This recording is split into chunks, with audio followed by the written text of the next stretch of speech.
अगर आपके बाल ड्राई, फ्रीजी या डैमेज हो गए हैं तो आज मैं आपके लिए लाई हूँ एक जापानीज़ हेयर सीक्रेट जिससे बाल सिल्की, सॉफ्ट और शाइनी हो जाएंगे। अस्सलाम वालेकुम। आज मैं आपके साथ शेयर कर रही हूँ एक अमेजिंग जापानीज़ हेयर मास्क जिससे आपके बाल बनेंगे सॉफ्ट, सिल्की और हेल्दी। सबसे पहले हम लेंगे फ्लैक्स सीड। ये छोटी सी सीड बालों के लिए बहुत ही पावरफुल होती है। ये हेयर ग्रोथ बढ़ाती है और हेयर फॉल कंट्रोल करती है और बालों को नेचुरली शाइन देती है। अब आपने अलसी को धोकर एक पैन में डालना और इसमें 1 कप के करीब पानी डालना है। जितना पानी आपको चाहिए उतना पानी डालकर बॉईल कर लें।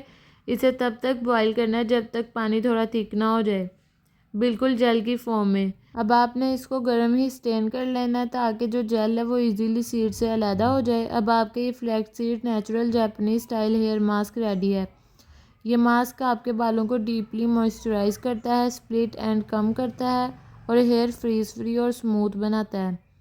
हेयर ग्रोथ को फास्ट करता है और स्कैल्प को कूल करता है, डैंड्रफ कंट्रोल करता है। इस मास्क को अपने स्कैल्प पर पूरे बालों पर लगाएं, 30 मिनट तक लगा रहने दें, फिर माइल्ड शैम्पू से वॉश कर लें। तो ये थी मेरी आज की वीडियो। अगर आपको वीडियो पसंद आए तो लाइक, कमेंट और चैनल को सब्सक्राइब ज़रूर करें for more natural beauty remedies. अल्लाह हाफिज़।